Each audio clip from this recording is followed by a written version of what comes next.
खालसा वाहेगुरु जी की फतेह। अज अपनी संस्था वाले संस्था के वास्ते अज बड़ा दुखदाई दिन अज एक बड़ी मंदभागी घटना अपने परिवार दे विच वापरी आ। शायद किसी भी मैंबर नूं असीं अज सवेरे दस्सिया नहीं सी, क्योंकि सवेरे सारे तड़के ही 6:30-7 बजे फोन आने शुरू हो गए थे चौकीवान पिंड तो बापू सरदार कृष्ण सिंह ढालीवाल दे पिंडों बापू का जवान पुत नवप्रीत सिंह वेला ढालीवाल उसकी डेथ हो गई। अज रात उसकी मौत हो गई सी। सवेरे सारियों आपां नूं दस्सिया गया तो असीं अज उत्थे जाके आए आ, संस्कार करा के आए आ। बापू सरदार कृष्ण सिंह ढालीवाल दा जवान पुत चढ़ाई कर गया, इस दुनिया नूं छड्ड के चलिया गया, पर वो मरिया नहीं, उसदा कतल किया गया, उन्हें मारिया गया। पंजाब दे विच जिहड़ा छेवां दरिया साडे नशे दा वगदा चिट्टे दा ओदी भेट चढ़ गया बापू दा नौजवान पुत। पंजाब दे विच पता नहीं किन्ने मावां दे पुत किन्ने प्यो अपने पुत्तां नूं हर रोज अपने हत्थां नाल तोड़दे आ। ते इह जिहड़ा मर्डर आ, जिहड़ा कतल आ, इह साडे पंजाब दे ओह नुमाइंदे करदे आ, पंजाब दे ओह पावरफुल लोग करदे आ जिन्हां दे हत्थां दे विच असीं बागडोर संभाली होई आ पंजाब दी। चाहे ओह जिहड़ी मर्जी पार्टी नूं बिलोंग करदे होण, पर जदों भी उस शीर्ष ते पहुंचदा इंसान, जदों उस स्टेज ते पहुंचदा इंसान, जदों उस कुर्सी ते बैठदा इंसान, तां ओही कुछ करदा जिहड़ा उदों करवाया जांदा। चाहे वो कॉरपोरेट आ, चाहे वो माफिया वा, चाहे वो जिहड़ा धंधा करन वाले ने, ड्रग दा वो लोग ने, क्योंकि पैसा अज दे इंसान नूं चाहीदा। बस वो किसी भी कीमत ते होवे, चाहे वो किन्नियां मर्जी जिंदगियां खत्म करता होवे, चाहे वो जिन्नियां मर्जी जाना मावां दे पुत्तां दी लैंदा होवे, उन्हां नूं पैसा चाहिदा। वो जिन्ना मर्जी खून नाल लथपथ होवे, बस उन्हां नूं पैसा चाहिदा। साडे पंजाब दे अज हालात पैदा हो गया भी साडे पंजाब च कोई भी किसी नूं हमला करन दी लोड़ नहीं, कोई किसी नूं मारन दी लोड़ नहीं, कोई किसी ते गोलियां चलाउण दी लोड़ नहीं।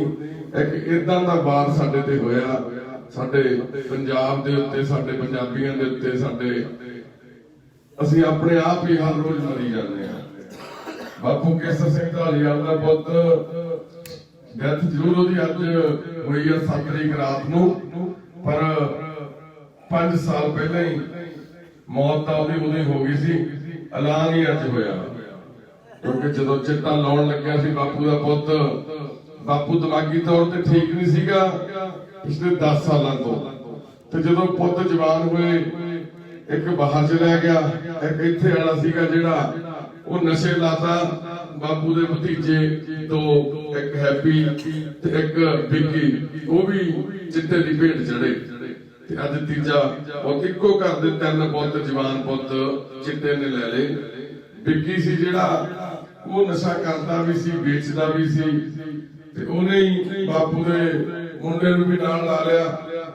ते ओह जमीन जायदाद बेच के, भांडे बेच के, घर के कपड़े बेच के, हर चीज बेच के नशे चलाती उन्होंने। ते बापू दे भी टीके लाए जाते सी, बापू तो काम कराउण दी खातर जां जमीन ते गुठा लवाउण दी खातर बापू दे भी टीके लाउंदे सी। हर रोज सरदार कृष्ण सिंह ढालीवाल दे टीके लाए जाते सी। एक मैंटली बंदा जिहड़ा ये भी सुध बुद्ध नहीं रखदा भी वो कौन आ, उहनूं नशे दे टीके लाए जांदे सी। ते अज उत्ते पिंड गए, बड़ा दुख लग्या अज पिंड दे विच जाके। उस पिंड दे नहीं, उस घर दे हालात देखे। गुरुद्वारा साहब च अनाउंसमेंट हुई, सरदार कृष्ण सिंह ढालीवाल दे पुत अकाल चलाना करके ने नवदीप सिंह जी, उन्होंने दे अंतिम संस्कार च पहुंचण लई संगतां नूं बेनती कीती जांदी आ। इदां दीयां बेनतियां पता नहीं किन्नियां हर रोज साडे पंजाब दे पिंडां दे विच हुंदियां। ते बापू दे पुत दी भी बेनती हुई, घरे लैके आए, एंबूलेंस चो लाया, उतार के कहते जी इहनूं बड़ा छेड़ना नहीं, पोस्टमार्टम होया होया, गेट के अंदर लिजा के रख लिया। कोई नहाउण का इंतजाम नहीं, कोई पानी नहीं घर दे विच, ना बाल्टी है पानी दी, ना कौली, ना चमचा, ना लाइट, ना बत्ती, कुछ भी नहीं। कहते जी आप इदा ठीक आ, बस ये इदा कर दें भी कपड़े नाल रख दें। गल हुई भी कोई पानी की बाल्टी मंगा लो, आप घट्टो घट्ट पिंडे ते कपड़ा ही फेर दी, गिला दा करके साफ कर दीए। तो जदों ਉਹਦੇ ਉੱਤੇ ਚਿੱਟਾ ਕੱਪੜਾ ਜਿਹੜਾ ਹਸਪਤਾਲ ਨਹੀਂ ਆਇਆ ਸੀ, ਡਾਕਟਰ ਕੇ ਜਦੋਂ ਉਤਾਰਿਆ ਉਹਦੇ ਪੈਰ ਗੋਹੇ ਨਾਲ ਲਿਬੜੇ ਹੋਏ, ਕਿਉਂਕਿ ਕੰਮ ਕਰਨ ਵਾਲਾ ਬੰਦਾ ਸੀ ਉਹ, ਸਾਰਾ ਦਿਨ ਕੰਮ ਬਹੁਤ ਸੀ। ਗਲਤ ਸੰਗਤ 'ਚ ਪੈ ਗਿਆ, ਪਿੰਡ ਵੀ ਮੰਨਦਾ, ਬਾਪੂ ਵੀ ਇਹ ਗੱਲ ਕਹਿੰਦੇ ਮੇਰਾ ਪੁੱਤ ਕੰਮ ਬਹੁਤ ਸੀ। ਤੇ ਬਾਪੂ ਨੇ ਕਈ ਵੀ ਉਹਨੂੰ ਕਿਹਾ ਵੀ ਤੂੰ ਇੱਥੇ ਆ ਜਾ ਸਾਡੇ ਕੋਲ ਮਿਲਿਆ, ਮੈਂ ਵੀ ਉਹਨੂੰ ਕਿਹਾ ਵੀ ਤੂੰ ਇੱਥੇ ਆ ਜਾ ਸਾਡੇ ਕੋਲੇ, ਨਾਲੇ ਸੇਵਾ ਕਰਾਂ ਨਾਲੇ ਬਾਪੂ ਦੇ ਕੋਲੇ ਰਹੀ। ਪਰ ਜਦੋਂ ਹੋਣੀ ਉਹ ਬੰਦੇ ਨੂੰ ਚੱਕੀ ਫਿਰਦੀ ਆ, ਤੇ ਉਹਨੇ ਉੱਥੇ ਲੈ ਹੀ ਜਾਣਾ ਉਹਨੂੰ ਜਿੱਥੇ ਉਹਦੀ ਲਿਖੀ ਹੋਈ ਆ। ਤੇ ਗੋਹਾ ਲੱਗੇ, ਹੱਥ ਪੈਰ ਸਾਫ਼ ਕੀਤੇ, ਪਿੰਡੇ ਤੇ ਕੱਪੜਾ ਤੌਲੀਆ ਮਾਰਿਆ, ਕੱਪੜੇ ਪਵਾਏ, ਪੈਂਟ ਸ਼ਰਟ ਲੈ ਕੇ ਆਂਦੀ ਹੋਈ ਸੀ ਉੱਥੇ। ਅਸੀਂ ਵੀ ਆਪਣੇ ਵੱਲੋਂ ਪੱਗ ਲੈ ਕੇ ਗਏ ਸੀ, ਲੋਈ ਲੈ ਕੇ ਗਏ ਸੀ, ਉਹਦੇ ਇਸ਼ਨਾਨ ਕਰਾ ਕੇ ਪੰਜ ਇਸ਼ਨਾਨਾ ਕੱਪੜੇ ਪਾਏ, ਦਸਤਾਰ ਬੰਨੀ, ਇੰਨਾ ਸੋਹਣਾ ਲੱਗਦਾ ਸੀ ਬਿੱਲਾ ਜਿਵੇਂ ਕਿ ਉੱਠ ਕੇ ਖੜਾ ਹੋ ਜਾਊਗਾ। ਪਰ ਉਹ 2.5 ਮਣ ਲੱਗਣਾ ਦੇ ਵਿੱਚ ਇਹਨੂੰ ਅੱਜ ਅਸੀਂ ਸੰਸਕਾਰ ਕਰਕੇ ਫੂਕ ਕੇ ਆ ਗਏ ਆ। ਪਰ ਇਹ ਸਾਡਾ ਸਿਸਟਮ, ਸਾਡਾ ਪੰਜਾਬ, ਸਾਡੇ ਪੰਜਾਬ ਦੇ ਮੋਹਤਬਾਰਾਂ ਦਾ ਸੰਸਕਾਰ ਹੋਇਆ ਤੇ ਹਰ ਰੋਜ਼ ਹੁੰਦੇ ਆ। ਪਰ ਉਹਨਾਂ ਨੂੰ ਪਤਾ ਨਹੀਂ ਕਿਉਂ ਨਹੀਂ ਫਰਕ ਪੈਂਦਾ, ਪਤਾ ਨਹੀਂ ਉਹਨਾਂ ਦੇ ਕਿਉਂ ਨਹੀਂ ਕੰਨ ਤੇ ਦੋ ਸਰਕਦੀ। ਸਾਨੂੰ ਅੱਜ ਬਾਪੂ ਨੂੰ ਦੱਸਣਾ ਵੀ ਬਹੁਤ ਔਖਾ ਹੋ ਗਿਆ। ਬਾਪੂ ਨੂੰ ਲੈ ਕੇ ਗਏ, ਜਦੋਂ ਪਿੰਡ ਤੱਕ ਪਹੁੰਚੇ ਮੈਂ ਇਹੀ ਸੋਚੀ ਜਾਵਾਂ, 5 ਵਾਰੀ ਟਰਾਈ ਕੀਤੀ ਵੀ ਬਾਪੂ ਨੂੰ ਮੈਂ ਦੱਸ ਦੇਵਾਂ, ਮੇਰੇ ਤੋਂ ਦੱਸ ਹੀ ਨਾ ਹੋਵੇ ਬਾਪੂ ਨੂੰ ਵੀ ਬਾਪੂ ਤੇਰਾ ਪੁੱਤ ਤੁਰ ਗਿਆ। ਤੇ ਬਾਪੂ ਨੇ ਵੈਸੇ ਆਹ ਗੱਲਾਂ ਕਰਨ ਲੱਗੇ, ਬਾਪੂ ਬਿੱਲੇ ਦਾ ਕੀ ਕਰਨਾ ਹੈ, ਕਹਿੰਦੇ ਯਾਰ ਆਪਾਂ ਲੈ ਕੇ ਆਉਣਾ ਉਹਨੂੰ, ਆਪਾਂ ਨੂੰ ਇੱਥੇ ਰੱਖਾਂਗੇ, ਉਹਨੂੰ ਸੁਧਾਰਨਾ। ਤੇ ਬਾਪੂ ਨੂੰ ਪਤਾ ਹੀ ਨਹੀਂ, ਕੋਈ ਜਾ ਵੀ ਚੁੱਕਿਆ। ਜਦੋਂ ਬਾਪੂ ਨੂੰ ਦੱਸਿਆ, ਬਾਪੂ ਕਹਿੰਦਾ ਯਾਰ ਬੜਾ ਮਾੜਾ ਹੋਇਆ ਯਾਰ, ਕਹਿੰਦਾ ਆਪਾਂ ਤਾਂ ਸੋਚਦੇ ਕੁਛ ਹੋਰ ਸੀ, ਕੁਛ ਹੋਰ ਹੀ ਹੋ ਗਿਆ।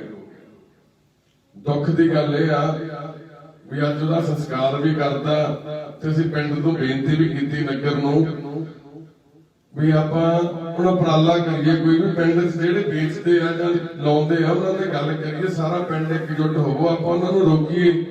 ਜਿਹੜੇ ਛਡਾਉਣਾ ਜਿਹਨਾਂ ਨੂੰ ਨਸ਼ਾ ਕਰਦੇ ਨੇ ਉਹ ਸਾਨੂੰ ਦੱਸੋ, ਅਸੀਂ ਆਪਣੇ ਕੋਲੇ ਰੱਖਾਂਗੇ ਉਹਨਾਂ ਨੂੰ, ਵੀ ਆਪਾਂ ਰੱਖ ਕੇ ਉਹਨਾਂ ਦੀ ਸੇਵਾ ਵੀ ਕਰਾਂਗੇ, ਇਲਾਜ ਵੀ ਕਰਾਵਾਂਗੇ। ਇੱਕ ਵੀ ਬੰਦੇ ਨੇ ਹਾਮੀ ਨਹੀਂ ਭਰੀ ਉੱਥੇ, ਕੋਈ ਵੀ ਬੰਦੇ ਨੇ ਜ਼ਿੰਮੇਵਾਰੀ ਨਹੀਂ ਚੱਕੀ। ਹਰ ਇੱਕ ਬੰਦੇ ਦੀ ਆਪੋ ਆਪਣੀ ਸੋਚ, ਆਪੋ ਆਪਣੀ ਰਾਏ ਆ। ਪਰ ਮਸਲਾ ਸਾਡੇ ਪਿੰਡਾਂ ਦੇ ਵਿੱਚ ਸਾਡੇ ਹੱਥ ਖੜੇ ਹੋ ਗਏ ਆ, ਅਸੀਂ ਬੇਵੱਸ ਹੋ ਗਏ ਆ, ਅਸੀਂ ਆਪਦੇ ਪਿੰਡ ਦੇ ਵਿੱਚ ਵੀ ਕੁਝ ਨਹੀਂ ਕਰ ਪਾਉਂਦੇ, ਬੜੇ ਮਜਬੂਰ ਹੋ ਗਏ ਆ। ਉੱਥੇ ਬਜ਼ੁਰਗ ਖੜੇ ਸੀ, ਉੱਥੇ ਨੌਜਵਾਨ ਖੜੇ ਸੀ, ਉੱਥੇ ਸਾਡੇ ਵੀਰ ਖੜੇ ਸੀ, ਸਾਰਿਆਂ ਨੇ ਯਾਨੀ ਕਿ ਗੱਲਾਂ ਦੇ ਵਿੱਚ ਤਾਂ ਕਈਆਂ ਨੇ ਚਾਹੁੰਦੇ ਸੀ ਕਰਨਾ, ਪਰ ਉਹਨਾਂ ਦੇ ਹੱਥ ਵੱਸ ਹੈ ਨਹੀਂ ਕੁਝ, ਕਿਉਂਕਿ ਨਾ ਤਾਂ ਸਿਸਟਮ ਨਾਲ ਖੜਦਾ, ਨਾ ਸਰਕਾਰ ਸਾਥ ਦਿੰਦੀ ਆ। ਜੇ ਪੁਲਿਸ ਸਾਡੀ ਸਖਤੀ ਕਰ ਦੇਵੇ, ਜ਼ਿੰਮੇਵਾਰੀਆਂ ਚੱਕ ਲਵੇ, ਹਰੇਕ ਪਿੰਡ 'ਚ ਕਮੇਟੀਆਂ ਬਣਾ ਦੇਵੇ ਵੀ ਤੁਹਾਡੇ ਪਿੰਡ ਦੇ ਵਿੱਚ ਜੇ ਕੋਈ ਚਿੱਟਾ ਲਾਉਂਦਾ ਜਾਂ ਵੇਚਦਾ ਸਾਨੂੰ ਦੱਸੋ, ਅਸੀਂ ਚੱਕਾਂਗੇ। ਪਰ ਦੁੱਖ ਦੀ ਗੱਲ ਉਦੋਂ ਆ ਵੀ ਜੇ ਕੋਈ ਪਹਿਲ ਕਰਦਾ, ਜੇ ਕਿਸੇ ਨੂੰ ਕੋਈ ਦੱਸਦਾ, ਕੋਈ ਚੁਕਾਉਂਦਾ ਨਾ ਕਿਸੇ ਨੂੰ ਵੀ ਆਹ ਨਸ਼ਾ ਵੇਚਦਾ ਜੀ ਲੈ ਜਾਓ ਚੱਕ ਕੇ, ਤੇ ਉਹੀ ਬੰਦਾ ਫੜ ਕੇ ਤਾਂ ਲੈ ਜਾਂਦੀ ਆ ਪੁਲਿਸ, ਪਰ 2 ਘੰਟੇ ਬਾਅਦ ਉਹ ਬੰਦਾ ਆਉਂਦਾ ਛੁੱਟ ਕੇ, ਤੇ ਉਹਨੂੰ ਇਹ ਵੀ ਪਤਾ ਹੁੰਦਾ ਵੀ ਮੈਨੂੰ ਕਿਹਨੇ ਫੜਾਇਆ ਸੀ।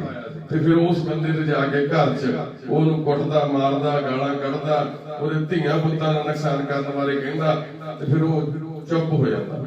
ਫਿਰ ਉਹ ਬੰਦਾ ਹੋਰਾਂ ਨੂੰ ਵੀ ਦੱਸਦਾ ਯਾਰ ਛੱਡੋ ਆਪਾਂ ਕੀ ਲੈਣਾ। ਆਹ ਸਾਡੇ ਹਾਲਾਤ ਆ ਵੀ ਜੇ ਅਸੀਂ ਕਿਸੇ ਨੂੰ ਫੜਾਉਨੇ ਵੀ ਆ ਤਾਂ ਉਹਨੂੰ ਪੁਲਿਸ ਸਾਡੀ ਇਹ ਦੱਸ ਦਿੰਦੀ ਹੈ ਵੀ ਤੈਨੂੰ ਕਿਹਨੇ ਫੜਾਇਆ, ਤੇ ਉਹ ਬੰਦਾ ਜਿਹਦਾ ਰੁਜ਼ਗਾਰ ਆ, ਜਿਹੜਾ ਲਾਸ਼ਾਂ ਦੇ ਉੱਤੇ ਵਪਾਰ ਕਰਦਾ ਬੈਠ ਕੇ ਚਿੱਟੇ ਦਾ, ਉਹ ਬੰਦਾ ਜਾ ਕੇ ਫਿਰ ਉਸ ਬੰਦੇ ਦੇ ਘਰ ਦੇ ਵਿੱਚ ਹਮਲਾ ਕਰਦਾ। ਫਿਰ ਉਹ ਘਰ ਦੇ ਵਿੱਚ ਲੋਕ ਬੋਲ ਨਹੀਂ ਸਕਦੇ। ਹੁਣ ਚੌਕੀਮਾਨ ਪਿੰਡ ਸਾਰਾ ਤਾਂ ਚਿੱਟਾ ਨਹੀਂ ਲਾਉਂਦਾ, ਉਹਦੇ ਵਿੱਚ 5 7 10 ਬੰਦੇ ਹੋਣਗੇ, 15 ਹੋਣਗੇ, 20 ਹੋਣਗੇ। ਉਹ 20 ਬੰਦਿਆਂ ਤੋਂ ਦੂਜੇ ਪਾਸੇ 10,000 ਬੰਦਾ ਖੜਾ ਡਰੀ ਜਾ ਰਿਹਾ, ਕੰਬੀ ਜਾ ਰਿਹਾ। 7 ਨੌਜਵਾਨ ਇਸ ਪਿੰਡ ਦੇ ਚੜ੍ਹਾਈ ਕਰ ਰਹੇ, ਨਾਂ ਦੱਸਦੇ ਸੀ ਉਹ ਇੰਦਰਜੀਤ ਕਿਸੇ ਦਾ ਕੁਛ ਕਿਸੇ ਦਾ ਕੋਈ ਕਹਿੰਦੇ ਕੋਈ ਸੱਤ 'ਚ ਬੈਠਾ ਰਹਿ ਗਿਆ, ਕਿਸੇ ਦੇ ਸਰੰਜ ਸੂਈ ਵਿੱਚ ਹੀ ਲੱਗੀ ਰਹਿ ਗਈ, ਕੋਈ ਘਰ 'ਚ ਪਿਆ ਮਰ ਗਿਆ, ਕੋਈ ਗੱਡੀ 'ਚ ਪਿਆ ਮਰ ਗਿਆ। ਏਦਾਂ ਹੀ 7 ਨੌਜਵਾਨ ਪਿੰਡ ਦੇ ਚਲੇ ਗਏ। ਪਰ ਅੱਜ ਵੀ ਪਿੰਡ ਦੇ ਲੋਕ ਉਪਰਾਲਾ ਕਰਨ ਦੇ ਯੋਗ ਨੇ, ਅੱਜ ਵੀ ਉਹਨਾਂ 'ਚ ਏਕਾ ਹੈ ਨਹੀਂ, ਅੱਜ ਵੀ ਉਹ ਖੜ ਕੇ ਕਹਿਣ ਦੇ ਯੋਗ ਨਹੀਂ ਵੀ ਯਾਰ ਆਪਾਂ ਪਿੰਡ ਦੀ ਸਫਾਈ ਕਰਨੀ ਹੈ, ਹੁਣ ਆਪਾਂ ਇੱਕਜੁੱਟ ਹੋਣਾ। ਪਾਰਟੀ ਬਾਜ਼ੀਆਂ ਦੇ ਵਿੱਚ ਅਸੀਂ ਇੰਨੇ ਵੰਡੇ ਗਏ ਆ, ਜੇ ਕਾਲੀ ਫੜਿਆ ਗਿਆ ਤਾਂ ਛਡਾ ਲੈਂਦੇ, ਉਹ ਕਹਿੰਦੇ ਸਾਡੇ ਮੁੰਡੇ ਤੇ ਇਲਜ਼ਾਮ ਲਾਉਂਦੇ ਆ, ਜੇ ਕਾਂਗਰਸੀ ਫੜਿਆ ਗਿਆ ਉਹ ਕਹਿੰਦੇ ਸਾਡੇ ਮੁੰਡੇ ਤੇ ਇਲਜ਼ਾਮ ਲਾਉਂਦੇ, ਉਹ ਛਡਾ ਲਿਆਉਂਦੇ ਆ। ਇਸ ਮੁੱਦੇ ਤੇ ਤਾਂ ਅਸੀਂ ਇੱਕਜੁੱਟ ਹੋ ਜਾਈਏ, ਇਸ ਮੁੱਦੇ ਤੇ ਤਾਂ ਅਸੀਂ ਪਾਰਟੀ ਬਾਜ਼ੀਆਂ ਤੋਂ ਉੱਪਰ ਉੱਠ ਕੇ ਗੱਲ ਕਰ ਲਈਏ। ਚਾਹੁੰਦੇ ਤਾਂ ਸਾਡੇ ਲੀਡਰ ਵੀ ਆ ਵੀ ਪੰਜਾਬ ਨੂੰ ਸੋਹਣਾ ਕਰ ਲਈਏ, ਪਰ ਗੱਲ ਇੱਕਜੁੱਟਤਾ ਦੀ ਆ। ਜੇ ਇੱਕ ਧਰਮ ਇੱਕ ਕਹਿੰਦਾ ਦੂਜਾ ਨਹੀਂ ਹੋਣ ਦਿੰਦਾ, ਜੇ ਦੂਜਾ ਕਰਨ ਲੱਗਦਾ ਤਾਂ ਪਹਿਲਾਂ ਨਹੀਂ ਹੋਣ ਦਿੰਦਾ। ਮਸਲਾ ਅਸੀਂ ਇੱਥੇ ਖੜੇ ਆ, ਕੇਸਰ ਸਿੰਘ ਵਰਗੇ ਧਾਲੀਵਾਲ ਵਰਗੇ ਪਿਓ ਆਪਣੇ ਪੁੱਤਾਂ ਨੂੰ ਆਪਣੇ ਹੱਥਾਂ ਨਾਲ ਫੂਕਦੇ ਆ ਰੋਜ਼। ਬੜੀ ਸ਼ਰਮ ਦੀ ਗੱਲ ਆ। ਅੱਜ ਆਪਣੇ ਮਨੁੱਖਤਾ ਦੀ ਸੇਵਾ ਪਰਿਵਾਰ ਦੇ ਵਿੱਚ ਅਸੀਂ ਇਹਦੇ ਬਾਰੇ ਵਿਚਾਰਾਂ ਕਰੀਏ। ਬੇਨਤੀ ਹੈ ਤੁਹਾਨੂੰ, ਅਰਦਾਸ ਕਰਿਓ ਸਾਡੇ ਸੋਹਣੇ ਪੰਜਾਬ ਵਾਸਤੇ, ਅਰਦਾਸ ਕਰਿਓ ਸਾਡੇ ਅੱਜ ਦੇ ਵਿਗੜੇ ਹੋਏ ਸਮਾਜ ਵਾਸਤੇ, ਵੀ ਤਾਂ ਜੋ ਇਹ ਸਾਡਾ ਸੋਹਣਾ ਪੰਜਾਬ ਅਸੀਂ ਇਹ ਪੁਰਾਣਾ ਸਾਡੇ ਬਜ਼ੁਰਗਾਂ ਦਾ ਸਮਾਜ ਅਸੀਂ ਦੁਬਾਰਾ ਸਿਰਜ ਸਕੀਏ। ਘਰ ਦੇ ਵਿੱਚ ਬਾਪੂ ਦੇ ਇੱਕ ਸੰਦੂਕ ਪਿਆ, ਇਕੱਲਾ ਇੱਕ ਸੰਦੂਕ, ਉਹ ਵੀ ਵਿਕਿਆ ਨਹੀਂ ਤੇ ਖਾਲੀ ਆ, ਤੇ ਚਵਾਰਾ ਖੜਾ, ਚਵਾਰੇ ਦੇ ਥੱਲੇ ਇੱਕ ਬਰਾਂਡਾ ਤੇ ਇੱਕ ਬੈਠਕਾ, ਤੇ ਵਿਹੜਾ ਪਿੱਛੇ ਸੀਗਾ ਜਿਹੜਾ ਉਹ ਸਾਰੇ ਕਹਿ ਗਏ। ਸ਼ਰੀਕਾਂ ਨੇ, ਭਰਾਵਾਂ ਨੇ, ਭਤੀਜਿਆਂ ਨੇ ਲੈ ਲਿਆ, ਮੁੰਡਿਆਂ ਦੇ ਅੰਗੂਠੇ ਲਵਾ ਲਏ, ਥੋੜੇ ਥੋੜੇ ਪੈਸੇ ਦੇ ਚੱਕਰ ਸੀ।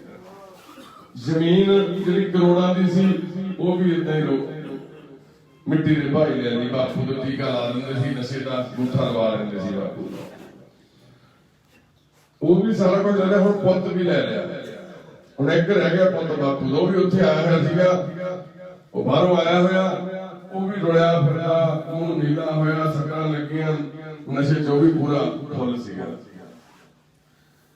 ਤੇ ਪਿੰਡ ਵਾਲਿਆਂ ਨੂੰ ਵੀ ਅਸੀਂ ਬੇਨਤੀ ਕੀਤੀ, ਘਰਦਿਆਂ ਨੂੰ ਵੀ ਬੇਨਤੀ ਕਰਕੇ ਵੀ ਬਈ ਹੁਣ ਇਹਨੂੰ ਬਚਾ ਲਈਏ ਆਪਾਂ, ਵੀ ਸਾਡੀ ਕੋਸ਼ਿਸ਼ ਹੈ ਕਿ ਵੀ ਅਸੀਂ ਕੇਸਰ ਬਾਪੂ ਦੇ ਘਰ ਦਾ ਜਿਹੜਾ ਦੀਵਾ ਵੀ ਉਹ ਜਗਦਾ ਰੱਖਣਾ ਚਾਹੁੰਦੇ ਆ, ਜਗਾਉਣਾ ਚਾਹੁੰਦੇ ਆ, ਵੀ ਹੁਣ ਇਹਨੂੰ ਬਚਾ ਲਈਏ, ਇਹਨੂੰ ਸਮਝਾਓ। ਉਹਨੂੰ ਕਿਹਾ ਸਾਡੇ ਨਾਲ ਚੱਲ ਬਾਈ, ਵੀ ਤੂੰ ਇੱਥੇ ਕੀ ਕਰਨਾ, ਸਾਡੇ ਨਾਲ ਚੱਲ, ਉੱਥੇ ਸੇਵਾ ਕਰਾਂਗੇ, ਕੱਲ ਨੂੰ ਆ ਜਾਵਾਂਗੇ ਫੁੱਲ ਚੁਗਣੇ ਆ, ਵੀ ਫਿਰ ਸਾਡੇ ਕੋਲ ਰਹਿ ਕੇ ਸੇਵਾ ਕਰਾ।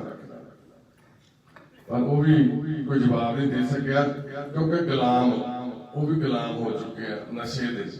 ਕਿਉਂਕਿ ਜਿਹੜੇ ਅਸੀਂ ਬਾਪੂ ਕੇਸਰ ਉਹਨਾਂ ਦੀ ਜ਼ਿੰਦਗੀ ਦੇ ਹਾਲਾਤ ਨੂੰ ਦੱਸ ਰਹੇ ਆ ਨਾ, ਇਹਨਾਂ ਦੇ ਬੱਚੇ ਜਿਹੜੇ ਗੁਲਾਮ ਹੋਇਆ, ਉਹ ਜਮਾਤੋਂ ਉਹਨਾਂ ਤੋਂ, ਗੋਪਾਲ ਉਹਨਾਂ ਤੋਂ, ਬਾਪੂ ਰਮੇਸ਼ ਚੰਦ ਸ਼ਰਮਾ ਉਹਨਾਂ ਤੋਂ ਜ਼ਿਆਦਾ ਗੁਲਾਮ। ਇਹਦਾ ਗੁਲਾਮੀ ਸੀਗੀ ਵੀ ਜ਼ਬਰਦਸਤੀ ਉਹਨੂੰ ਰੱਖਿਆ ਹੋਇਆ ਸੀ, ਕੰਮ ਕਰਾਇਆ ਜਾਂਦਾ ਸੀਗਾ। ਇਹ ਗੁਲਾਮੀ ਇਹ ਹੈ ਵੀ ਬੰਦਾ ਖੁਸ਼ ਹੋ ਕੇ ਖੁਦ ਨੂੰ ਗੁਲਾਮ ਕਰਦਾ। ਨਸ਼ਾ ਕਿੱਦਾਂ ਦਾ ਵੀ 4 ਦਿਨ ਜੀ ਇਹ ਨਸ਼ਾ ਮੇਰੇ ਕੋਈ ਲਾ ਦੇਵੇ ਟੀਕੇ, ਜਾਂ ਮੈਂ ਨਸ਼ਾ ਸਮਝ ਕੇ ਉਹਨੂੰ 4 ਦਿਨ ਇੰਜੈਕਸ਼ਨ ਨੂੰ ਲਵਾ ਲਾ ਆਪਦੇ, ਤਾਂ ਉਸ ਤੋਂ ਬਾਅਦ ਮੇਰੀ ਮਜਬੂਰੀ ਆ, ਮੇਰੀ ਬਿਮਾਰੀ ਹੈ, ਤੇ ਮੈਨੂੰ ਲਾਉਣਾ ਹੀ ਪੈਣਾ ਜਦ ਤੱਕ ਮੈਂ ਮਰਦਾ ਨਹੀਂ। ਜੇ ਮੇਰੇ 'ਚ ਵਿਲ ਪਾਵਰ ਹੈਗੀ ਆ, ਜੇ ਮੈਂ ਗੁਰੂ ਦਾ ਸਿੱਖ ਹਾਂ, ਤੇ ਜੇ ਮੇਰੇ 'ਚ ਜ਼ਮੀਰ ਮੇਰੀ ਜਾਗਦੀ ਆ, ਤਾਂ ਮੈਂ ਉਸ ਤੋਂ ਬਾਹਰ ਨਿਕਲ ਸਕਦਾ। ਤੇ ਸਭ ਤੋਂ ਪਹਿਲਾਂ ਇਹ ਨਸ਼ਾ ਜ਼ਮੀਰ ਹੀ ਮਾਰਦਾ, ਬੰਦੇ ਨੂੰ ਚੋਰ ਬਣਾਉਂਦਾ, ਬੰਦੇ ਨੂੰ ਏਦਾਂ ਦੀਆਂ ਹਰਕਤਾਂ ਕਰਨ ਲਈ ਮਜਬੂਰ ਕਰ ਦਿੰਦਾ ਵੀ ਉਹ ਆਪਦਿਆਂ ਨੂੰ ਲੁੱਟਦਾ, ਆਪਦਿਆਂ ਨੂੰ ਖਾਂਦਾ, ਆਪਦਿਆਂ ਨੂੰ ਮਾਰਦਾ। ਸਭ ਤੋਂ ਪਹਿਲਾਂ ਜ਼ਮੀਰ ਮਾਰਦੀ ਇਹਦੇ ਵਿੱਚ। ਪਰ ਸਾਡੇ ਪੰਜਾਬ ਦੇ ਨੌਜਵਾਨਾਂ ਨੂੰ ਨਸ਼ੇੜੀ ਕਿਹਾ ਜਾਂਦਾ ਵੀ ਨਸ਼ੇੜੀ ਹੋ ਗਿਆ, ਪਰ ਇਹ ਨਸ਼ੇੜੀ ਨਹੀਂ, ਇਹ ਬਿਮਾਰ ਹੋ ਗਿਆ। ਤੇ ਇਹਨਾਂ ਨੂੰ ਬਿਮਾਰੀ ਚੋਂ ਕੱਢਣ ਲਈ ਸਾਨੂੰ ਉੱਠ ਕੇ ਖੜਾ ਹੋਣਾ ਪੈਣਾ, ਸਾਨੂੰ ਪਿੰਡਾਂ ਨੂੰ ਲਾਮਬੰਦ ਹੋਣਾ ਪੈਣਾ। ਅੱਜ ਚੌਂਕੀਮਾਨਾਂ ਦੀ ਗੱਲ ਕਰਦੇ ਆ, ਅੱਜ ਪਤਾ ਨਹੀਂ ਕਿੰਨੇ ਪਿੰਡਾਂ 'ਚ ਹੋਰ ਵੀ ਸਿਵੇ ਬਲਦੇ ਹੋਣਗੇ, ਕਿੰਨੇ ਪਿੰਡਾਂ 'ਚ ਪਤਾ ਨਹੀਂ ਹੋਰ ਵੀ ਸਪੀਕਰਾਂ 'ਚ ਬੋਲਿਆ ਗਿਆ ਹੋ ਵੀ ਅੱਜ ਫਲਾਨਾ ਸਿੰਘ ਕਾਲ ਚਲਾਣਾ ਕਰ ਗਿਆ, ਉੱਥੇ ਵੀ ਸ਼ਬਦ ਲਾਇਆ ਗਿਆ ਹੋ ਅਚਿੰਤੇਬਾਜ਼ ਪਏ। ਅਚਿੰਤੇਬਾਜ਼ ਕਿੱਥੇ ਪਏ ਆ ਜੀ? ਇਹ ਤਾਂ ਖੁਦ ਸਿਹੜੇ ਆ ਅਸੀਂ, ਸਾਰਾ ਕੁਛ ਖੁਦਕੁਸ਼ੀਆਂ ਅਸੀਂ ਆਪਦੇ ਬੱਚਿਆਂ ਨੂੰ ਕਰਨ ਲਈ ਮਜਬੂਰ ਕਰਤਾ। ਅਸੀਂ ਕਿਸਾਨਾਂ ਦੀ ਖੁਦਕੁਸ਼ੀ ਨੂੰ ਤਾਂ ਚੱਕ ਲੈਂਦੇ ਆ ਵੀ ਕਿਸਾਨ ਖੁਦਕੁਸ਼ੀ ਕਰਕੇ, ਇਹ ਵੀ ਖੁਦਕੁਸ਼ੀ ਤੋਂ ਘੱਟ ਨਹੀਂ। ਲਾਸ਼ਾਂ ਨੂੰ ਵੀ ਲੋਕ ਐ ਸੱਟ ਜਾਂਦੇ ਨੇ ਕੁੱਤਿਆਂ ਵਾਂਗ। ਰਾਤ ਜਿਨ੍ਹਾਂ ਦੇ ਨਾਲ ਕੇਸੀ ਬਾਪੂ ਦਾ ਪੁੱਤ ਨੇ ਟੀਕੇ ਲਾਏ, ਉਹ ਬੰਦੇ ਉਹਦੀ ਲਾਸ਼ ਸਿੱਟਣ ਆਏ ਸੀਗੇ, ਪਿੰਡ ਵਾਲਿਆਂ ਨੇ ਉੱਥੇ ਮੌਕੇ ਤੇ ਫੜ ਲਿਆ ਤੇ ਉਹ ਥਾਣੇ ਫੜਾਏ ਹੋਏ ਆ। ਉਹਨਾਂ ਦੇ ਵਿੱਚੋਂ ਕੀ ਨਿਕਲਣਾ? ਜੇ ਉਹ ਪਹਿਲਾਂ ਟੀਕਾ ਲਾ ਲੈਂਦੇ ਉਹਨਾਂ ਨੇ ਮਰ ਜਾਣਾ ਸੀ, क्योंकि नशा जिहड़ा ਇਹ ਹੁਣ ਜ਼ਹਿਰ ਮਿਲਦੀ ਹੈ। देखो एक 5000 रुपए की चीज लेंदा, एक 500 रुपए की लेंदा, वो 500 रुपए ਦੇ ਵਿੱਚ ਉਹ ਕੈਮੀਕਲ ਨੀਲਾ ਧੋਖਾ ਤੇ ਕੁਝ ਕੈਮੀਕਲ ਨੂੰ ਮਿਲਾ ਕੇ ਉਹ ਜ਼ਹਿਰ ਵੇਚੀ ਜਾਂਦੇ ਨੇ। ਉਹ ਇਦਾਂ ਦੇ ਨੌਜਵਾਨ ਲਿਆਉਂਦੇ ਨੇ, ਲਿਆ ਕੇ ਉਹਨੂੰ ਸਿੱਧਾ ਇੰਜੈਕਟ ਕਰ ਲੈਂਦੇ ਨੇ ਬਲੱਡ 'ਚ, ਬਸ ਨਾਲ ਦੀ ਨਾਲ ਜਿਹਦੀ ਮੌਤ ਹੋ ਜਾਂਦੀ ਹੈ। ਉਹਨਾਂ ਨੂੰ ਪਤਾ ਹੀ ਨਹੀਂ ਵੀ ਕਿੰਨਾ ਕੈਮੀਕਲ ਪਾਉਣਾ, ਕਿੰਨਾ ਕੀ ਪਾਉਣਾ, ਆਪ ਹੀ ਪੜਾਈ ਜਾਂਦੇ ਨੇ। ਜਿਹੜਾ ਨਸ਼ਾ ਬਾਰਡਰ ਤੋਂ ਪਹਿਲਾਂ ਪਾਕਿਸਤਾਨ ਤੋਂ ਆਉਂਦਾ ਸੀ ਉਹ ਤਾਂ ਹੁਣ ਦੱਸਦੇ ਨੇ ਬੰਦ ਹੋ ਗਿਆ, ਹੁਣ ਤਾਂ ਘਰੇ ਬਣਾ ਕੇ ਵੇਚੀ ਜਾਂਦੇ ਨੇ ਪੈਸਾ ਬਣਾਉਣ ਦੇ ਮਾਰੇ, ਤੇ ਕਿੰਨੇ ਪੁੱਤ ਮਾਵਾਂ ਦੇ ਮਾਰੇ ਜਾਂਦੇ। ਆਪਾਂ ਅੱਜ ਪੰਜਾਬ ਦੇ 6ਵੇਂ ਦਰਿਆ ਬਾਰੇ ਗੱਲ ਕਰਦੇ ਆ, ਪਰ ਇਹ 6ਵਾਂ ਦਰਿਆ ਵਾ ਨਾ ਜਿਹੜਾ, ਇਹ ਸਾਡੇ ਜਿਹੜੇ 5 ਦਰਿਆਵਾਂ ਨੂੰ ਮਾਰ ਕਰ ਗਿਆ। 5 ਦਰਿਆ ਤਾਂ ਸਾਡੇ ਸੁੱਕ ਗਏ, ਗੰਦੇ ਹੋ ਗਏ। 5 ਦਰਿਆ ਜਿਹੜੇ ਪਾਣੀ ਦੇ ਸੀ, ਜਿਹੜਾ ਪਾਣੀ ਅੰਮ੍ਰਿਤ ਵਰਗਾ ਹੁੰਦਾ ਸੀ ਨਾ ਪੰਜਾਬ ਦਾ, ਉਹ ਤਾਂ ਅਸੀਂ ਜ਼ਹਿਰੀਲਾ ਕਰਤਾ। ਉਹ ਤਾਂ ਅੱਜ ਅਸੀਂ ਆਪਦੇ ਘਰ ਦਾ ਪਾਣੀ ਪੀਣ ਜੋਗੇ ਵੀ ਨਹੀਂ ਰਹੇ। ਅਸੀਂ ਨਲਕਾ ਗੇੜ ਕੇ ਟੂਟੀ ਚਲਾ ਕੇ ਸਿੱਧਾ 1 ਗਲਾਸ ਪਾਣੀ ਦਾ ਆਪਦੇ ਘਰ 'ਚ ਪੀ ਲਈਏ, ਨਹੀਂ, ਜ਼ਹਿਰ ਆ, ਪੀ ਨਹੀਂ ਸਕਦੇ। ਪਰ ਜਿਹੜਾ 6ਵਾਂ ਦਰਿਆ ਉਹ ਤੁਹਾਨੂੰ ਘਰੇ ਬੈਠਿਆਂ ਨੂੰ ਮਿਲਦਾ। ਘਰੇ ਪਿੰਡਾਂ ਦੇ ਵਿੱਚ ਘਰੇ ਬੈਠਿਆਂ ਨੂੰ ਹੋਮ ਡਿਲੀਵਰੀਆਂ ਦੇ ਕੇ ਜਾਂਦੇ ਨੇ। ਉਹ ਡੋਜ਼ ਕਿੰਨੀ ਲੈਣੀ ਆ, ਕਿੱਡੀ ਪੂੜੀ ਬਣੀ ਹੁੰਦੀ ਆ, ਹੌਲੀ ਦੇ ਕੇ ਆ ਕੇ ਫੜਾ ਜਾਂਦੇ। ਮਾਵਾਂ ਆਪਣੇ ਪੁੱਤਾਂ ਲਈ ਨਸ਼ੇ ਖਰੀਦੀਆਂ ਕਰਦੀਆਂ ਵੀ ਪੁੱਤ ਘਰੇ ਪਿਆ ਤੜਫਦਾ ਮਰਦਾ, ਮਾਂ ਕਹਿੰਦੀ ਹੈ ਪੁੱਤ ਨਾ ਤੜਫਣਾ, ਤੂੰ ਆ ਚੱਕ ਮੈਂ ਤੈਨੂੰ ਲੈ ਕੇ ਦੇਣੀ ਹੈ। ਮਾਵਾਂ ਆਪਦੇ ਪੁੱਤਾਂ ਨੂੰ ਤੜਫਦਿਆਂ ਨਹੀਂ ਦੇਖ ਸਕਦੀਆਂ, ਪਰ ਉਹਨਾਂ ਨੂੰ ਨਸ਼ੇ ਦੇ ਦਿੰਦੇ। ਇਹਦੇ ਵਿੱਚ ਕਸੂਰਵਾਰ ਵੀ ਸਾਡੇ ਮਾਂ ਪਿਓ ਬਹੁਤ ਜ਼ਿਆਦਾ। ਜਦੋਂ ਬੱਚਾ ਨਸ਼ੇ ਲੱਗਦਾ ਸ਼ੁਰੂ 'ਚ, ਉਦੋਂ ਮਾਂ-ਬਾਪ ਨੂੰ ਆ ਕੇ ਜੇ ਕੋਈ ਮੇਰੇ ਵਰਗਾ ਲਾਂਭਾ ਦਿੰਦਾ ਵੀ ਤੁਹਾਡਾ ਮੁੰਡਾ ਗਲਤ ਕੰਮ ਕਰਦਾ, ਤਾਂ ਉਹ ਉਲਟਾ ਮੇਰੇ ਵਰਗੇ ਨਾਲ ਲੜਦੇ ਆ, ਨਹੀਂ ਤੂੰ ਸਾਡੇ ਮੁੰਡੇ ਤੇ ਇਲਜ਼ਾਮ ਲਾਉਣਾ, ਸਾਡਾ ਮੁੰਡਾ ਏਦਾਂ ਦਾ ਨਹੀਂ ਹੈਗਾ। ਜਦ ਤੱਕ ਉਹ ਮੰਨਦਾ ਨਹੀਂ ਉਦੋਂ ਤੱਕ ਉਹ ਮੰਨਦੇ। ਮਰਨ ਤੋਂ ਬਾਅਦ ਵੀ ਇਹੀ ਕਹਿੰਦੇ ਆ ਉਹਨਾਂ ਦਾ ਮੁੰਡਾ, ਉਹਨਾਂ ਦੇ ਮੁੰਡੇ ਦਾ ਬੇੜਾ ਵਹਿ ਗਿਆ, ਉਹਨੇ ਫਾਂਦੇ ਨੇ ਸਾਡੇ ਮੁੰਡੇ ਨੂੰ ਲਾ ਦਿੱਤਾ। ਜਦ ਤੱਕ ਅੱਗ ਬਾਹਰ ਨਹੀਂ ਨਿਕਲਦੀ ਨਾ, ਪੂਰਾ ਧੂਆਂ ਬਣ ਕੇ ਗਵਾਰ ਨਹੀਂ ਬਣਦਾ, ਉਹਨਾਂ ਚਿਰ ਅਸੀਂ ਮੰਨਦੇ ਹੀ ਨਹੀਂ ਵੀ ਸਾਡੇ ਘਰੇ ਵੀ ਅੱਗ ਲੱਗੀ ਹੋਈ। ਉਹ ਅੰਦਰੇ ਅੰਦਰ ਧੁੱਪਦੀ ਅੱਗ ਜਵਾਲਾਮੁਖੀ ਬਣ ਜਾਂਦੀ ਹੈ। ਅੱਜ ਬਾਪੂ ਕੇਸਰ ਦੇ ਘਰ ਦੇ ਵਿੱਚ ਉਹ ਹਾਲਾਤ ਦੇਖੇ ਜਾ ਕੇ, ਚਿੱਟੇ ਨੇ ਕੀ ਕੀਤੇ। ਜੇ ਤੁਸੀਂ ਵੀ ਤੁਹਾਨੂੰ ਭੋਜ ਦੇ ਆਪਾਂ ਚੱਲਾਂਗੇ ਦਿਖਾਵਾਂਗੇ ਵੀ ਉਹ ਜਵਾਲੇ ਦੇ ਕੀ ਹਾਲ ਆ। ਜਿੱਥੇ ਬਾਪੂ ਕਿਸੇ ਟਾਈਮ ਵਿਆਹ ਕੇ ਆਇਆ ਸੀ, ਬਾਪੂ ਕਿਸੇ ਟਾਈਮ ਉੱਥੇ ਬੈਠ ਕੇ ਢੋਲੇ ਦੀਆਂ ਲਾਉਂਦਾ ਸੀ, ਜਿੱਥੇ ਸਿਹਰੇ ਬੰਨੇ ਸੀ, ਜਿੱਥੇ ਪੁੱਤ ਵਿਆਹ ਜਦੋਂ ਜੰਮੇ ਸੀ, ਲੋਹੜੀਆਂ ਮਨਾਈਆਂ ਸੀ, ਜਿੱਥੇ ਬਾਪੂ ਆਪਣੇ ਪੁੱਤਾਂ ਦੇ ਨਾਂ ਰੱਖਦਾ ਸੀ ਬੈਠ ਕੇ, ਇੱਕ ਦਾ ਨਾਂ ਨਵਪ੍ਰੀਤ, ਇੱਕ ਦਾ ਨਾਂ ਲਵਪ੍ਰੀਤ। ਕਿਵੇਂ ਕਿਵੇਂ ਕਰਕੇ ਪਾਲੇ, ਕਹਿੰਦਾ ਬਾਪੂ ਕਹਿੰਦਾ ਬੜਾ ਔਖਾ ਪਾਲਿਆ ਸੀ। ਅੱਜ ਉਹ ਪੁੱਤ ਛੱਡ ਕੇ ਚਲਾ ਗਿਆ। ਅੱਜ ਉਹਨੂੰ ਘਰ 'ਚ ਇੱਕ ਬਾਲਟੀ ਪਾਣੀ ਦੀ ਨਸੀਬ ਨਹੀਂ ਹੋਈ ਨਵਾਉਣ ਲਈ। ਘਰ 'ਚ ਨਾ ਨਲਕਾ ਸੀ, ਨਾ ਟੂਟੀ, ਨਾ ਬਾਲਟੀ ਸੀ, ਨਾ ਡੱਬਾ ਸੀ, ਕੁਛ ਵੀ ਨਹੀਂ ਸੀ ਉੱਥੇ। ਪਰ ਬੜੀ ਦੁੱਖ ਦੀ ਗੱਲ ਆ ਵੀ ਅੱਜ ਸਾਨੂੰ ਏਦਾਂ ਦੀਆਂ ਤਸਵੀਰਾਂ ਪੰਜਾਬ 'ਚ ਦੇਖਣ ਨੂੰ ਮਿਲਦੀਆਂ। ਅਸੀਂ ਗੁਰੂਆਂ ਪੀਰਾਂ ਦੀ ਧਰਤੀ, 5 ਦਰਿਆਵਾਂ ਦੀ ਧਰਤੀ, ਪਵਨ ਗੁਰੂ ਬਾਣੀ ਪਿਤਾ ਮਾਤਾ ਧਰਤ ਮਹੱਤ ਗੁਰੂ ਨਾਨਕ ਪਾਤਸ਼ਾਹ ਜੀ ਨੇ ਸਾਨੂੰ ਕਿਹੜੇ ਰਾਹ ਪਾਇਆ ਸੀ, ਅਸੀਂ ਕਿਹੜੇ ਰਾਹ ਪੈ ਗਏ। ਯਾਨੀ ਕਿ ਅਰਦਾਸ ਕਰਿਓ ਸਰਦਾਰ ਕੇਸਰ ਸਿੰਘ ਢਾਲੀਵਾਲ ਜੀ ਦੇ ਬੇਟੇ ਨਵਪ੍ਰੀਤ ਸਿੰਘ ਢਾਲੀਵਾਲ ਨੂੰ ਸੱਚੇ ਪਾਤਸ਼ਾਹ ਆਪਣੇ ਚਰਨਾਂ 'ਚ ਨਿਵਾਸ ਬਖਸ਼ਣ, ਉਹਨਾਂ ਦੀ ਆਤਮਾ ਨੂੰ ਸ਼ਾਂਤੀ ਬਖਸ਼ਣ, ਤੇ ਬਾਪੂ ਨੂੰ ਸਾਰੇ ਅਰਦਾਸ ਜ਼ਰੂਰ ਕਰਿਓ ਵੀ ਇਹਨਾਂ ਨੂੰ ਭਾਣਾ ਮੰਨਣ ਦਾ ਬਲ ਬਖਸ਼ੇ। ਪਰ ਮੈਂ ਅੱਜ ਦੇਖ ਕੇ ਬਾਪੂ ਨੂੰ ਹੈਰਾਨ ਰਹਿ ਗਿਆ। ਬਾਪੂ ਦੀ ਯਾਨੀ ਕਿ ਜਿਹੜੀ ਜ਼ਰੂਰਤ ਹੈ ਨਾ, ਬਾਪੂ ਕਹਿੰਦਾ ਕੀ ਕਰ ਸਕਦਾ ਯਾਰ, ਉਹ ਚਲਿਆ ਗਿਆ, ਆਪਾਂ ਕੀ ਕਰ ਸਕਦੇ ਹਾਂ। ਘਰ 'ਚ ਬੈਠ ਕੇ ਅਫਸੋਸ ਕਰਨ ਨੂੰ ਵੀ ਕੋਈ ਜਗ੍ਹਾ ਹੈ ਨਹੀਂ ਸੀ, ਘਰ 'ਚ ਰਹਿਣ ਨੂੰ ਖੜਨ ਨੂੰ ਕੋਈ ਜਗ੍ਹਾ ਹੀ ਹੈ ਨਹੀਂ ਸੀ। ਪਰ ਫਿਰ ਵੀ ਬਾਪੂ ਨੇ ਮਾੜਾ ਜਿਹਾ ਵੀ ਆਪਦੇ ਆਪ ਨੂੰ ਡਿੱਗਣ ਨਹੀਂ ਦਿੱਤਾ। ਤੇ ਗੁਰੂ ਘਰ ਦੇ ਵਿੱਚ ਅਸੀਂ ਗਏ, ਉੱਥੇ ਸ਼ਮਸ਼ਾਨ ਘਾਟ 'ਚ ਅਸੀਂ ਗਏ, ਉੱਥੇ ਸਾਰੇ ਆਹੀ ਗੱਲਾਂ ਕਰੀ ਜਾਂਦੇ। ਬਸ बस जी तो होना ही सी, ये तो ऐ सी, वो सी, इदा सी, उदा सी। जिन्ना चर आपदे ते नहीं पैंदे सारे स्वाद लई जांदे, सारे गल्लां इदां करी जांदे जिवें तमाशा हो गया। कुछ किसी बीता बंदे सानू मिले उत्थे जिन्हां नूं अफसोस सी वाकई, जिन्हां नूं तकलीफ सी वाकई, जिन्हां नूं दुख सी। पर अज जिवें मन बहुत ज्यादा दुखी होया ਜਦੋਂ ਬਾਪੂ ਕੇਸਰ ਨੂੰ ਲੈ ਕੇ ਆਏ ਸੀਗੇ। ਜਿੰਨਾ ਉਸ ਦਿਨ ਮਨ ਦੁਖੀ ਹੋਇਆ ਸੀ ਬਾਪੂ ਦੇ ਲੱਤ 'ਚ ਕੀੜੇ ਦੇਖ ਕੇ, ਕਿਉਂਕਿ ਪਹਿਲਾ ਸਾਡੇ ਪਰਿਵਾਰ ਦਾ ਮੈਂਬਰ ਸੀ ਸਰਦਾਰ ਕੇਸਰ ਸਿੰਘ ਢਾਲੀਵਾਲ, ਜਿਨ੍ਹਾਂ ਨੂੰ ਅਸੀਂ ਕੀੜੇ ਪਏ ਹੋਏ ਨੂੰ ਪਿੰਡ 'ਚ ਲੈ ਕੇ ਆਏ। ਅੱਜ ਉੱਥੇ ਬੜੇ ਪਿੰਡ ਦੇ ਕਈ ਬੰਦੇ ਕਹਿਣਗੇ ਅਸੀਂ ਬਹੁਤ ਸਾਂਭਿਆ, ਅਸੀਂ ਐਂ ਕੀਤਾ। ਜਦੋਂ 6 ਮਹੀਨੇ ਪਿੰਡ 'ਚ ਬਾਈ ਕੀੜੇ ਪਿਆ ਤੋਂ ਘੁੰਮਦਾ ਰਿਹਾ ਤੁਹਾਡੇ 8 ਭਰਾ, ਇੱਕ ਵੀ ਭਰਾ ਨੇ ਆ ਕੇ ਬਾਪੂ ਦੇ ਮੋਢੇ ਤੇ ਰੱਖ ਕੇ ਹੱਥ ਨਹੀਂ ਕਿਹਾ ਵੀ ਕੇਸਰਾ ਕੋਈ ਗੱਲ ਨਹੀਂ ਯਾਰ ਹੌਸਲਾ ਰੱਖ। ਅੱਠੇ ਭਰਾ ਪੂਰੇ ਵਧੀਆ ਪੰਜਾਬ ਪੁਲਿਸ ਚ ਬੈਂਕ ਮੈਨੇਜਰ, ਵੈਟਰਨਰੀ ਡਾਕਟਰ ਆ, ਸਾਰੇ ਚੰਗੇ ਵਧੀਆ ਪੋਸਟਾਂ ਤੇ ਆ। ਇੱਕ ਨੇ ਵੀ ਆ ਕੇ ਕੇਸੀ ਬਾਪੂ ਨੂੰ ਕੜਾਵੇ ਚ ਨਹੀਂ ਲਿਆ, ਇੱਕ ਨੇ ਵੀ ਆ ਕੇ ਜੱਫੀ ਪਾ ਕੇ ਨਹੀਂ ਕਿਹਾ ਭਰਾਵਾ ਤੇਰੇ ਨਾਲ ਬੜੀ ਮਾੜੀ ਹੋ ਗਈ। ਤੇ ਦੁੱਖ ਸੁੱਖ ਤਾਂ ਸਾਰਿਆਂ ਦੇ ਆਉਂਦੇ ਜਾਂਦੇ ਰਹਿੰਦੇ ਆ, ਪਰ ਬੜੀ ਦੁੱਖ ਦੀ ਗੱਲ ਅੱਜ ਬਾਪੂ ਕੇਸਰ ਦੇ ਉਹ ਕੀੜੇ ਪਏ ਸੀ ਜਿਹੜੇ ਉਹ ਕੱਢਦੇ ਨੇ ਜਦੋਂ ਦੁੱਖ ਲੱਗਿਆ। ਜਿੰਨਾ ਕਿ ਬਾਪੂ ਦੇ ਪੁੱਤ ਜਾਣ ਤੇ ਉਸ ਤੋਂ ਵੱਧ ਦੁੱਖ ਲੱਗਿਆ ਜਦੋਂ ਬਾਪੂ ਨੂੰ ਲੈ ਕੇ ਆਏ ਸੀ। ਲੱਤ 'ਚ ਕੀੜੇ ਪਏ ਹੋਏ, ਪਿੰਡ ਦੇ ਅੱਡੇ ਤੇ ਬਾਪੂ ਬੈਠਾ, ਕੱਛਾ ਪਾਇਆ, ਸਿਰ ਤੋਂ ਨੰਗਾ, ਸਰਦਾਰ ਕੇਸਰ ਸਿੰਘ ਢਾਲੀਵਾਲ। ਜਦੋਂ ਪਿੰਡ 'ਚ ਜਾ ਕੇ ਲੈ ਕੇ ਆਏ ਬਾਪੂ ਨੂੰ 12,000 ਰੁਪਏ ਦੀ ਕਾਉਂਟਰੀ ਕੀਤੀ ਸੀ ਅਸੀਂ। ਸਾਡਾ ਛੋਟਾ ਭਰਾ ਵੀਰਿੰਦਰ ਗਰੇਵਾਲਾ ਜਿਸ ਦੁਨੀਆ ਤੇ ਨਹੀਂ ਰਿਹਾ ਮੇਰਾ, ਉਸ ਭਰਾ ਨੂੰ ਨਾਲ ਲੈ ਕੇ ਅਸੀਂ ਗਏ ਸੀ। ਤੇ ਪਿੰਡ 'ਚ ਅਸੀਂ ਕਈ ਬੰਦਿਆਂ ਨੂੰ ਪੁੱਛਿਆ ਵੀ ਅਸੀਂ ਪੈਸੇ ਦੇਣੇ 12,000 ਰੁਪਇਆ ਬਾਪੂ ਦੇ ਇਲਾਜ ਵਾਸਤੇ, ਸਾਤੋਂ ਕਿਸੇ ਨੇ ਪੈਸੇ ਨਹੀਂ ਸੀ ਫੜੇ। ਉਸ ਤੋਂ ਬਾਅਦ ਬਾਪੂ ਨੂੰ ਅਸੀਂ ਨਾਲ ਲੈ ਆਏ। ਬਾਪੂ ਦੀ ਲੱਤ 'ਚੋਂ ਜਿਹੜੇ ਕੀੜੇ ਕੱਢੇ ਉਹ ਵੀਰਿੰਦਰ ਨੇ, ਸਾਡੇ ਛੋਟੇ ਵੀਰ ਨੇ ਕੱਢੇ ਸੀ, ਕਿਉਂਕਿ ਮੇਰੀ ਤਾਂ ਹਿੰਮਤ ਹੀ ਨਹੀਂ ਸੀ ਪੈ ਰਹੀ ਬਾਪੂ ਨੂੰ ਦੇਖ ਕੇ ਮੈਨੂੰ ਏਦਾਂ ਰੋਣਾ ਹੀ ਆਈ ਜਾਵੇ ਵੀ ਜਿਵੇਂ ਮੇਰੇ ਬਾਪ ਦੇ ਕੀੜੇ ਪੈ ਗਏ ਹੁੰਦੇ ਆ। ਤੇ ਉਸ ਤੋਂ ਲੈ ਕੇ ਅੱਜ ਤੱਕ ਜਿੱਦਣ ਦੀ ਬਾਪੂ ਦੇ ਉੱਥੇ ਇਹ ਸੇਵਾ ਸ਼ੁਰੂ ਹੋਈ ਆ, ਨਿਰੰਤਰ ਸੇਵਾ 'ਚ ਲੱਗੇ ਹੋਏ ਆ। 250 ਤੋਂ ਵੱਧ ਬੰਦੇ ਘਰਾਂ 'ਚ ਜਾ ਚੁੱਕੇ ਨੇ, 125 ਦੇ ਵੱਧ ਬੰਦਾ ਉਸ ਅਕਾਲ ਪੁਰਖ ਵਾਹਿਗੁਰੂ ਦੇ ਘਰ ਵੀ ਜਾ ਚੁੱਕੇ ਨੇ। ਇਸ ਟਾਈਮ 150 ਤੋਂ ਵੱਧ ਬੰਦੇ ਆਪਾਂ ਇੱਥੇ ਰਹਿ ਵੀ ਰਹੇ ਆ। ਇਸ ਬਿਲਡਿੰਗ ਦਾ ਨੀਂਹ ਪੱਥਰ ਵੀ ਸਰਦਾਰ ਕੇਸਰ ਸਿੰਘ ਢਾਲੀਵਾਲ ਨੇ ਰੱਖਿਆ ਸੀਗਾ। ਪਰ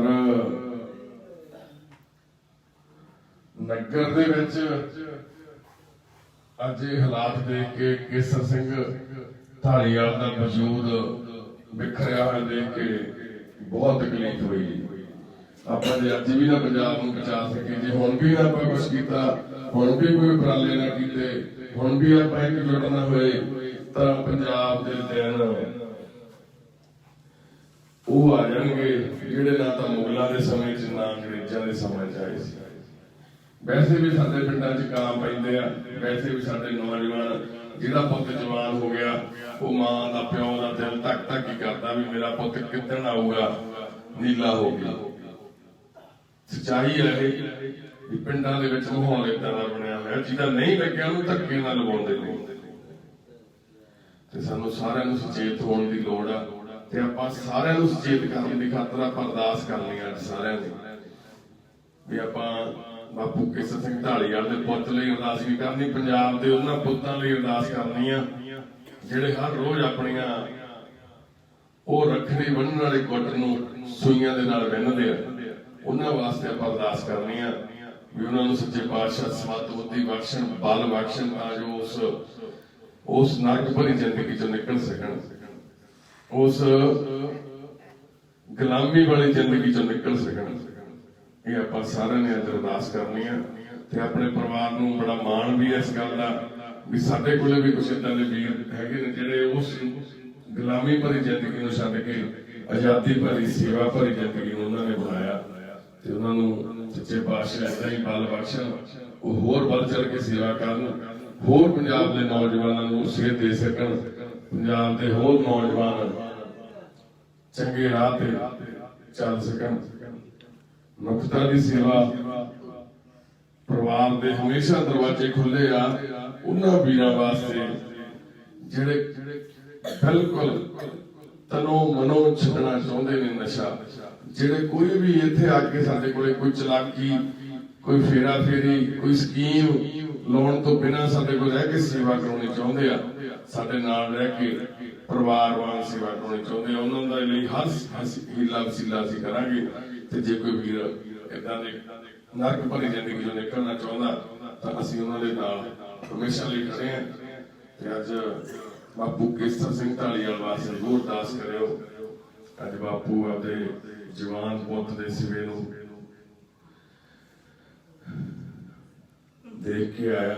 ਏਦਾਂ ਦੇ ਪਤਾ ਨਹੀਂ ਕਿੰਨੇ ਬਾਪੂ ਆ ਜਿਹੜੇ ਹਰ ਰੋਜ਼ ਏਦਾਂ ਦੇ ਹਾਲਾਤਾਂ ਦੇ ਵਿੱਚ ਨਿਕਲ ਰਹੇ ਆ, ਵਿਚਰ ਰਹੇ ਆ।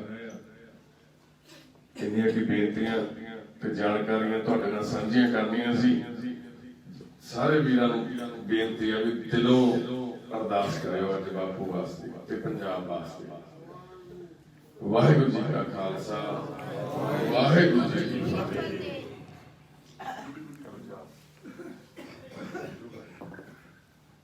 ਵਾਹਿਗੁਰੂ ਜੀ ਕਾ ਖਾਲਸਾ, ਵਾਹਿਗੁਰੂ ਜੀ ਕੀ ਫਤਿਹ। ਸਤਿਨਾਮ ਵਾਹਿਗੁਰੂ, ਸਤਿਨਾਮ ਵਾਹਿਗੁਰੂ, ਸਤਿਨਾਮ ਵਾਹਿਗੁਰੂ, ਸਤਿਨਾਮ ਵਾਹਿਗੁਰੂ, ਸਤਿਨਾਮ ਵਾਹਿਗੁਰੂ, ਸਤਿਨਾਮ ਵਾਹਿਗੁਰੂ, ਸਤਿਨਾਮ ਵਾਹਿਗੁਰੂ, ਸਤਿਨਾਮ ਵਾਹਿਗੁਰੂ, ਸਤਿਨਾਮ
ਕਰਨ ਲੱਗੇ ਨੇ ਭਾਈ ਸਾਹਿਬ।